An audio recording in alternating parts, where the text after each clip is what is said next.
तर ज्यांना आपण मगाशी अभंग रंगमध्ये पाहिलं व ऐकलं आणि त्यांच्या भव्य व्यक्तिमत्वाचा एक झलक दाखवली त्यांनी.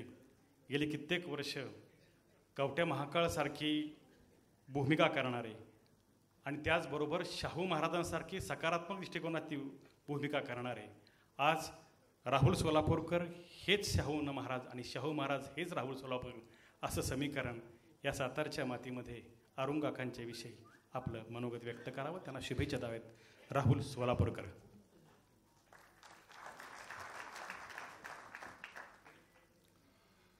सामाम पातु सरस्वती भगवती. आदरणीय वंदनीय व्यासपीठ आणि उपस्थित अरुणराव गोडबोले परिवारातील सर्व सुहृद. खरं तर अरुणरावांनी मला इथे आज का बोलवलंय हा प्रश्न अजूनही माझ्या मनात आहे. मगाचा कार्यक्रम वेगळा, त्यांचा आणि माझा स्नेह आज नाही म्हणलं तरी जवळजवळ 40 वर्षांहून अधिक, आणि त्याला कारणीभूतही तेच आहेत. त्या पहिल्या भेटीचा किस्सा मला आज मुद्दाम सांगावासा वाटतो. हौशी आणि व्यावसायिक रंगभूमीवर काम करणारा मी एक डॉक्टर जब्बार पटेलांचं पडघम नावाचं नाटक आम्ही करायचो. त्याचा पुण्यातला एक प्रयोग संपला आणि एक वयस्कर गृहस्थ आतमध्ये आले आणि कोणाला तरी त्यांनी असं विचारलं की ते राहुल कुठे आहेत. आता त्या नाटकात 4 राहुल होते.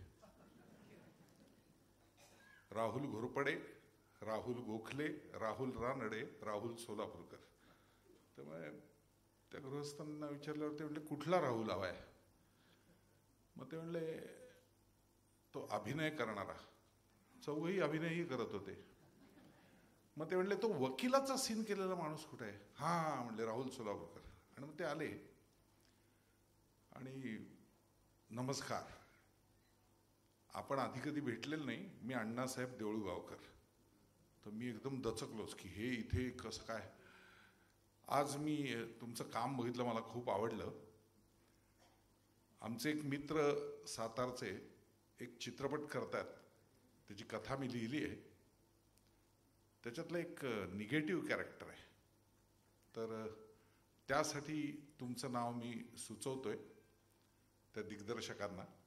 योग्य वेळेला तुम्हाला फोन वगैरे येईल आणि तुम्ही भेटा. मग 2-3 दिवसांनी त्या गंगा लॉजला जिथं अण्णासाहेब असायचे तिथे मी गेलो. NS वैद्य सर बसले होते, त्यांच्याशी बोलणं झालं, बाकी सगळं झालं. आणि त्यावेळेला मला फक्त सांगण्यात आलं की सातारचे निर्माते आहेत अरुण गोडबोले नावाचे. बरं. आणि त्यानंतर मग ज्या दिवशी शूटिंग ठरलं होतं त्या दिवशी ठरल्याप्रमाणे मी कोल्हापूरला पोहोचलो. तोपर्यंत फोनवरनं, कारण त्यावेळी मोबाईल वगैरे विषय नव्हता, फोनवरनं 2दा एक घोगऱ्या आवाजात मी अरुण गोडबोले मी करतोय असं एक तो फक्त सगळं एक असं फक्त कानावरती आलेलं, बाकी काही नाही. मी तिथे पोचलो. विजयराज नावाचं हॉटेल, त्यावेळेला सगळं कलाकार तिथे उतरायचे. तिथे खाली काउंटरला गेलो आणि एक असं मस्त अशी पांढरी शुभ्र झुलपं असलेलं एक व्यक्ती होतं. राहुलजी नमस्कार म्हणलं. नमस्कार. मी अंदाज घ्यायला लागलो की बाबा प्रोड्युसर आहे का काय, इथे थांबलेत खाली वगैरे वगैरे वगैरे. आणि मग तोपर्यंत तो हॉटेलचा माणूस, तो मॅनेजर, ते सगळं खोली बिली कुठं काय, आणि मग तुमचं ते सगळं होईपर्यंत बाजूलाच थांबला होता माणूस. माझं सगळं झालं लिहून वगैरे. आणि तो म्हटला काय प्रवासात काय चिंता नाही ना. टोन आल्यावरती लक्षात आलं हे ते नाहीत, हा कोल्हापुरी टोन आहे. म्हणलं आपण फोनवर ऐकलेला टोन काहीतरी वेगळा होता. मग मी म्हणलं मी पाटील, अशोक पाटील, प्रोडक्शन मॅनेजर आहे. काय कुठं काय तटलं नाही ना. म्हणलं नाही नाही काय तटलं नाही. म्हणलं आलो व्यवस्थित आलो इथपर्यंत. एक तासाभरात तयार व्हा, गाडी लगेच स्टुडिओत जायचं आहे. म्हणलं स्टुडिओत भेट होईल प्रोड्युसर म्हणून. तिथेही पत्ता नाही. मग मी विचारलं की अहो ते निर्माते कुठे आहेत. म्हणलं एवढं शूटिंग चालू आहे वगैरे. ते सारखे नाही आहेत म्हणले, साताऱ्यातनं कधीतरी येतात, भेटतील तुम्हाला आले की. आधीच शूटिंग सुरू झालंय, सुरुवातीला येऊन गेले म्हणले. 4 दिवसांनी अचानक मी शूटिंग संपवून आलो तर रूम उघडली तर माझ्या उशीपाशी एक पाकिट. म्हणलं हे काय आता पाकिट कसलं आलं बाबा म्हणून उघडलं तर त्याच्यात सही केलेला चेक अरुण गोडबोलेंचा आणि असं ठेवलेलं. म्हणलं हे एकदम म्हणून मी खाली फोन लावला पाटलांना इंटरकॉमवरून. होय काय ते त्यांची पद्धत आहे बघा, ते तुम्ही आले ना आता ॲडव्हान्स दिला तुम्हाला त्यांनी तो. दुसऱ्या दिवशी ते पोचले सेटवर तेव्हा पहिल्यांदा माझं या माणसाचं दर्शन झालं की हे आमचे निर्माते आहेत. आजपर्यंत असा निर्माता मी पाहिलेला नाही. कामाच्या आधी पैसे मिळणं हे फार क्वचित. त्यात जे बोलणं झालंय त्याप्रमाणे मिळणं हे आणखीन गमतीचं. वेळेवर मिळणं हे त्याच्या पुढचं.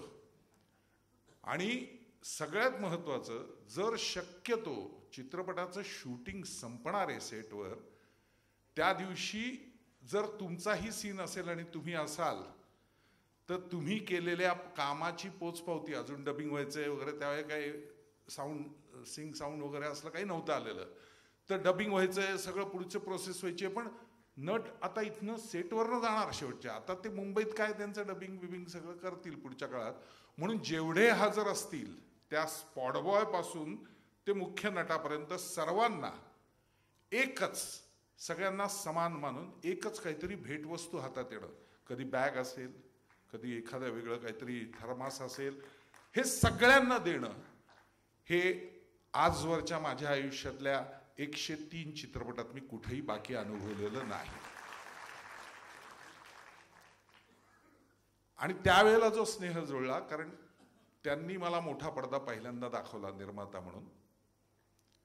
ते चित्रपटसृष्टीत जोपर्यंत होते तोपर्यंत त्यातल्या प्रत्येक सिनेमात पुढच्या मी काम केलं. त्यांनी नंतर चित्रपटसृष्टीतलं काम थांबवलं, इतर अनेक विषयांमध्ये ते काम करत राहिले. ते एका कवीनी म्हणलंय ना तसं त्यांचं आयुष्य आहे असं मला नेहमी वाटतं की काही लोक असतात गती काळाला देणारे, आयुष्याच्या उंजळीत स्वतःला भिरकावणारे. अरुणराव हे तसे आहेत. म्हणजे तुम्ही जेव्हा पुस्तक वाचाल तेव्हा तुमच्या लक्षात येईल त्यांच्या अमृत महोत्सवाच्या वेळेला वहिनींनी जे लिहिलं होतं तेच त्यांनी रिपीट केलंय.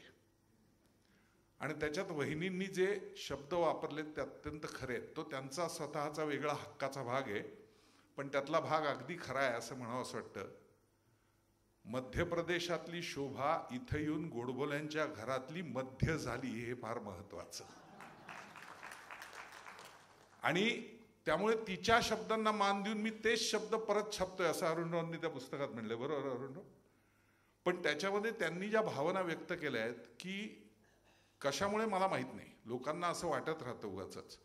त्यांनी असं म्हणलंय, अगदी त्यांच्या लग्नाच्या पहिल्या दिवशीपासूनच्या अनुभवापासून म्हणलंय की योग्य वेळेला योग्य ठिकाणी योग्य सल्ला, भावनेला आवर घालणं आणि पुढच्या माणसाला आता पुढची ही गोष्ट महत्वाची असं म्हणणं, हे अरुणरावांनी प्रत्येक वेळी केलं. आणि ज्या ज्या वेळेला कुठलीही जबाबदारी अचानक अंगावर आली त्यावेळेला त्याला नाही न म्हणता बेधडकपणे आपण त्याला जाऊन थेट भिडायचं, हेही अरुणरावांनी केलं. आजचा लेखन प्रपंच जर त्यांचा बघाल तर तीही गोष्ट तशीच आहे. कुठंतरी ते सिंगापूर आणि हाँगकाँगच्या ट्रिपवरनं सुरू झालेलं एक प्रवास वर्णन पहिल्यांदा ऐक्यमध्ये त्याचं पुस्तक होणं, आणि बघता बघता हा प्रपंच वाढत जाता 40-50 पुस्तकांपर्यंत जाणं, ही शब्दसृष्टीची एक वेगळी मजा त्यांनी आयुष्यभर घेतलेली आहे. म्हणजे नीट बघायला जाऊ ना तर आपण अनेकदा वेगवेगळे निसर्गामधल्या गोष्टी बघतो. मला त्या मकावसारखे त्यांचे रंग दरवेळी बदलतात असं वाटतं. कधी ते करसल्लागार असतात, कधी ते निर्माते असतात, कधी ते कवी असतात, कधी ते अत्यंत जवळचे स्नेही असतात, कधी अचानक वडिलकीच्या धाकाने रागावणारे किंवा दटावणारे किंवा प्रश्न खोचकपणे विचारून कशाला करतोय हे असंही मला विचारणारे असतात.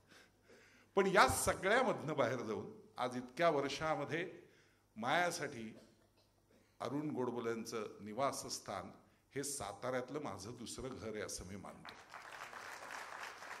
माझ्या माहितीनुसार इतक्या वर्षात मी साताऱ्यात कुठल्याही, म्हणजे काहीच संबंध नाही त्यांचा, अशा कुठल्याही कार्यक्रमासाठी जरी आलो असेल तरी मी एक भेट दिल्याशिवाय जात नाही की मी अरुणरावांना भेटणार आणि मगच पुढे जाणार.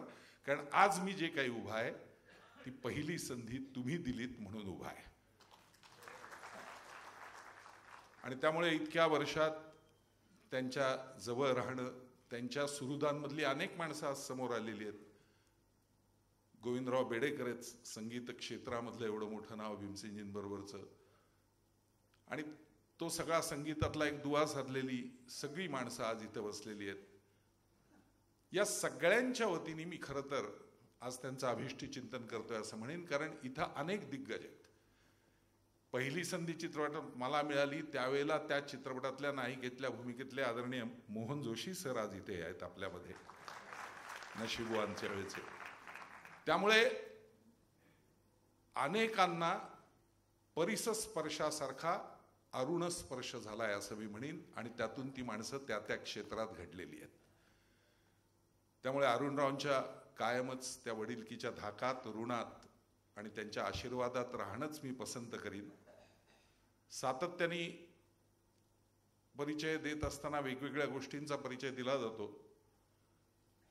कुठल्याही अभिनेत्याला एका विशिष्ट शिक्क्यात कधीही बंद व्हायला आवडत नाही. विविध भूमिका करून आपल्यातलं वैविध्य दाखवणं त्याला आवडत असतं. पण रसिकांचं असं असतं की ते एका विशिष्ट चौकटीतनं बघायला लागले की त्याच चौकटीतनं बघतात. त्यामुळे अरुणरावांच्या नशिबवानमधला बळीराम गेंडे मी केला आणि जो काही व्हिलनचा माझ्यावरती पहिला शिक्का लागला, कारण त्याच्या पाठोपाठच थरथराट, मग ओळीनी सगळे, मग अरुणरावांचा धुमाकूळ असेल, खूप उशिराने काही वेगळ्या कॅरेक्टर रोल्स मला करता आले. स्वामींचा असेल, शाहू असेल, इतर अनेक नंतरच्या काळात व्हेंटिलेटर वगैरे. पण त्याला खूप वेळ लागला. तोपर्यंत जवळजवळ म्हणजे जसं निळू फुले म्हणायचे की बाबा किती चांगले चित्रपट केले, तर मागे वळून बघितल्यावर लक्षात आलं की 2-4च आहेत माझ्या आयुष्यात. पण ते 2-4 करण्यासाठी मला 100 करावे लागले म्हणले. तसं त्या सगळ्या व्हिलन्समध्ये जाऊन मी सातत्याने त्या याच्यात अडकलो आणि त्यातनं बाहेर पडण्याचे मग प्रयत्न झाले. त्याच्यात चांगले काम काही ठिकाणी मिळालं. पण तरीही तो शिक्का अजून पुसला जात नाही. लोकांच्या मनात त्या भूमिका अजूनही बसलेल्याच असतात. त्यामुळे मग जेव्हा मी शोधायला लागतो की आज अरुणराव पहिल्या तू येणार ना, नक्की येणार ना, मग तू आलायस, बरं झालं, तर तू इथे पाहिजेस कार्यक्रमाला माझ्या. तर मला का बोलवलं असावं तर ते आत्ता कळलं. कारण आपल्या संस्कृतीमध्ये काही फार चांगल्या गोष्टी आहेत. त्यातली एक गोष्ट अशी असते की एवढा मोठा सहस्र चंद्रदर्शन सोहळा, अवघ्या 2 महिन्यात 600 पानी पुस्तक सर्व आठवणींसहित अरुणरावांनी लिहून काढलेलं, म्हणजे अजूनही स्मरणशक्ती आणि हे सगळी तितकीच तल्लख. त्यात आदरणीय वहिनींचंही 80व्या वर्षातलं पदार्पण, असा सगळा एक सोहळा, अगदी पूर्ण असा दृष्ट लागणारा असा सोहळा असं म्हणतो आपण. आणि मग आपल्या संस्कृतीत एक भाग असतो ना, महिलांना पटकन पटेल. घरात अगदी लहान मूल जरी जन्माला आलं आणि ते जर एकदा आईचं अंगखांदं सोडायला लागलं तर ती कुठली आई काय करते, एकदा सकाळी उठलं, नाहूमाकू घातलं, आंगडं टोपडं घातलं की कोणाईकडे सोपवण्यापूर्वी तिचं बोट डाव्या तळपायाला नाही तर उजव्या कोपऱ्यात जातं आणि ती म्हणते दृष्ट नको लागायला, इडापिडाटळ एक तीट लावून टाकते. अरुणरावांनी असा विचार केला की 55 चित्रपट खलनायक करून ज्याचं आयुष्यच काळं झालेलं आहे, अशी तीट माझ्या सहस्र चंद्रदर्शनाला लागली तर शताब्दीपर्यंतचा पुढचा प्रवास अतिशय सुकर होईल. तर तेवढी तीट लावण्यापुरता मी आलो होतो आणि तेवढाच व्यत्यय स्वभावानुसार निर्माण करण्यासाठी मध्ये आलो होतो. सोहळा पुन्हा पुढे चालू राहील. मनपूर्वक धन्यवाद.